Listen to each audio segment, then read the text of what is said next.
Hello survivors, and welcome back to another video. In today's video we are going to be showing you some Vampire Survivors, some new things that hit the game. This is on the beta though, so if you open up your game when you see this video and it is not there, it has not hit live just yet.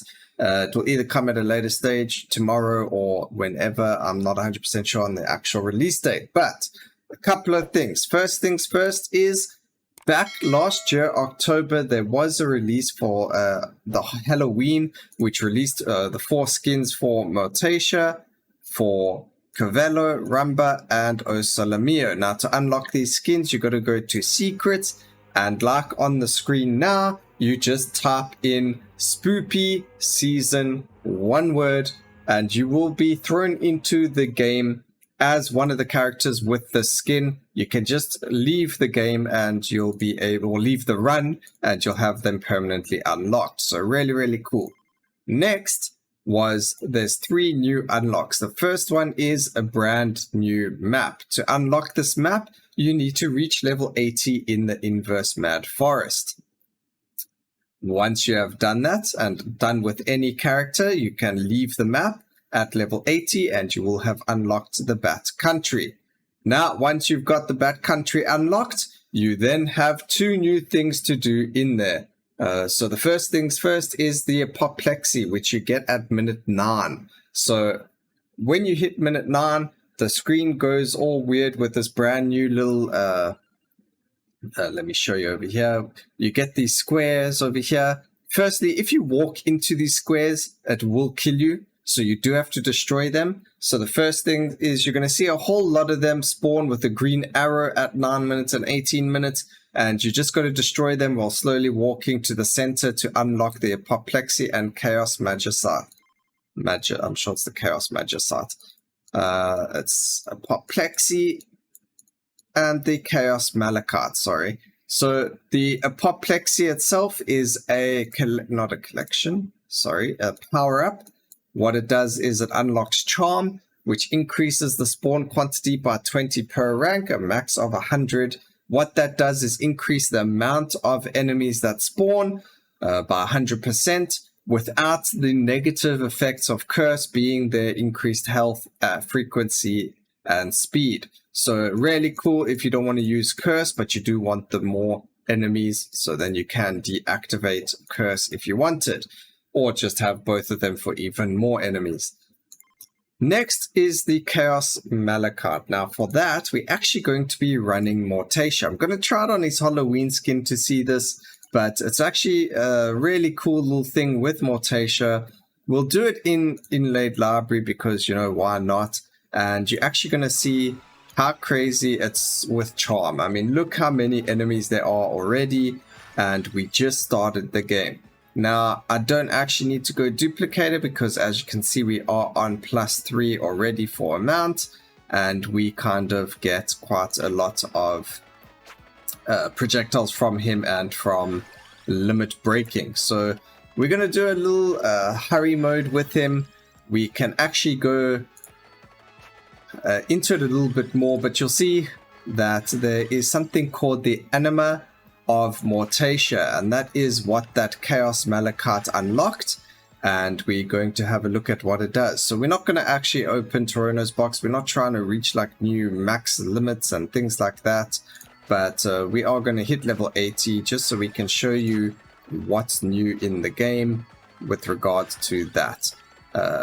So, I mean, if you saw the thumbnail and didn't just click on the video, you'll kind of have hit a little bit of a spoiler there from that as well. So, it's still really cool, really interesting little feature that they added, and I think it's really cool. However, I would have liked the weapon itself to have been updated, but you'll understand what I mean by that once you get to the level 80 part of Bone, or Mortaccia, sorry. Bone's the weapon. So we're just gonna chill here for a little bit. We're gonna level up and we're gonna see what happens. So I'm actually gonna skip forward a bit, guys, because obviously we all know this. We're gonna grab ourselves a tracked orb. We're gonna grab ourselves the clover, because why not grab some little bits of extra luck. I also kind of got rid of the duration as well as projectile speed, which would have been okay for this as well. Duration's actually pretty good on bone, so I forgot that I had those sealed for other builds that I was doing. Anyway, we're going to skip ahead. We've got everything else here, and I will see you when we are about level 60, getting to that level 80 mark, and we can see how it goes together. So I'll see you now. So we're at 12 minutes. I'm pretty confident in thinking or saying that we're going to hit to level 80 over here with this. And there we go. And as you can see, we have transformed into the anima of Mortaccia. That is our little skeleton friend over here. And I just want to show you something really cool with him. So if you have a look at his hands, he swings, well, he swings them, but also let's see if we can pause at the right moment for you guys. I don't see it just yet, but he actually throws his hands at the enemies. So there it went over there. There you go. You get to see it over here. So that's really cool. Along with the actual bones, he throws his own arms at the enemies, and that deals damage as well. And there is a damage calculation for the arms that he throws, or even when you are in the enemies, he kind of spins his arms around. But it doesn't look like that's happening right now. He does at times like spin his arms around to hit things, spin his arms around to hit things. There you go, I see it happening now. And that deals damage as well as the big arm doing damage to enemies around him as well. So that's really, really cool. And that's everything that there is to unlock in the game right now, apart from getting yourself the DLC and everything like that. They did do other bug fixes as well, like highlighting certain collectible items that you need to unlock Queen Sigma. So they made it so that it highlights the ones that you don't need, to collect for the Queen Sigma collections to unlock her. So in case there was confusion, like things that belonged to the DLC or things like that, and you were thinking that maybe they made it so that if you had the DLC, you needed to, or they made it so that you are aware of what you do need to collect versus what you don't need to collect for Queen Sigma to unlock her, just because there was some confusion around there with people thinking they might have to buy the DLC to unlock Queen Sigma, which is not the case. You don't need the DLC to unlock her, as you know, she kind of came before the DLC, so that would be kind of counterproductive, I guess. But yeah, so really, really cool. We're going to see how much damage this does, and if the anima of Mortaccia counts as something completely different in terms of weapons. And it does look like it's kind of an evolution of bone, but bone itself does not change. So it's kind of weird, but really cool at the same time. So visually it's really, really, really cool. Really awesome look to see like Mortaccia change to this huge skeletal monster, but at the same time, one, I would have liked for him with the pumpkin skin to have had the pumpkin head still. That would have been really, really funny to see this big skeletal pumpkin monster running around. And then on the other note, to have the bones themselves upgraded along with the skeleton. So even if you made them slightly bigger or something like that, I'm not sure. I'm not that creative in terms of things like that. But maybe they could have slightly changed bone a little bit. But as you can see in the top left, it does change bone to the anima of Morticia.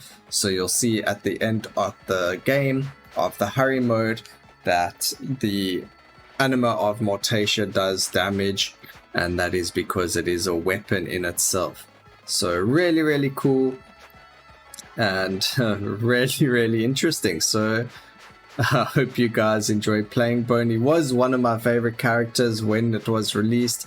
I did like the characters that got more projectiles per every 10 levels. They were my favorite to play on. I think Bone used to be a lot of people's favorite weapons. a weapon. And the fact that they've done something like this for him is just really, really fantastic and really, really cool. So definitely something I'm going to be playing more with and trying to break some records with. So we'll definitely see the highest level we can get this on. Limit breaking. So we got to get ourselves that Torono's box next time. And we will be playing in a place that obviously gives us more monsters and XP. So stay tuned for that. Alright, Arcanas, obviously we did go for the Silent Old Sanctuary and the beginning. Where there's nothing else really for him to get, unfortunately, on Bone. But otherwise, it is everything it is. We're going to grab ourselves the Boogaloo of Illusions. Maybe we can get some nice, juicy, big boned sized bones going over here. It doesn't really change much having them being smaller. But when they are bigger, they can really deal quite a lot of damages to things. Doesn't change the amount of damage, but obviously it just looks really cool having these massive bones hitting things in the head. So there is that. So it actually looks like even without a lot of curse on him or anything like that, the frequency of monsters does really start to show on the later minutes of the run. As you can see, we still get monsters that get to us, which is really weird. I mean, we got a lot of bones going out, and I'm sure we have a pretty decent DPS going over there as well. So not sure why things aren't dying as quickly as they should be. We don't really have that much curse. We got a whole 69%. We have nearly 100% cooldown. So I don't know. Maybe Bone's not as good as it used to be. Or, I mean, it's still pretty good, but maybe it needs some supporting items with it as well. But let's see how quickly we can kill the witch. 25-minute mark elite. Not so bad. That was pretty quick without her getting there. I've had a lot worse with other skills, so that's pretty decent compared to those other skills. It's just really, really upsetting that Bone itself doesn't change. I don't know, I'm just not getting over it right now. I really would have liked for the Bone to have had a different visual when the anime of Mortaccia. Although I'm super happy with Mortaccia himself evolving, which is really, really, really awesome and really well done. So that's fantastic. But at the same time, it would have been really cool if Bone itself got updated as well. But maybe in the future, there's still going to be an actual evolution for the projectile skills like Corello and all of them. The cart, the cherry bomb, and Bone. But we can only see with time. I'm sure they've got something in their arsenal for us, for these characters, and that's something to really look forward to in the future, if that is the case. So we've only got about a minute left, everyone, so that's that. We're just going to survive for the next minute. This is probably the toughest minute in the game, especially if you're new to the game, where you get so many enemies spawning. But because obviously Bone itself bounces, they don't really get too close to you because, well, it kind of hits everything around it, bounces and hits everything around it. So the closer they are to us, it's actually better for us. You want everything around you so that the bones bounce and hit things more often. Otherwise, it's kind of a waste for Bone. But that was the 1 minute. Here is the last 30 seconds because we are on hurry mode. So even though it says we've got a minute left, it doesn't actually last for 1 whole minute. And we've got a whole lot of XP we can gain over here. Maybe we can even hit level 200. That would have been super interesting. And it would just show the power of that charm. I mean, we've never ever hit such a high level before without charm. We don't need to revive. And as you can see, the anima of Mortaccia did 36.3 million in just a little bit more time than Bone was available. So obviously it does get limit broken as well, so that does make it a lot stronger. But as you can see, it did have a lot more DPS, as well as the extra projectiles from his hands being thrown around. So that's everything that's new with the update, and that was the demonstration for the anima of Mortaccia. I hope you guys enjoyed the video. Please remember to like, comment, and subscribe for more videos like this in the future. And always remember, keep safe, survivors. Until next time, cheers.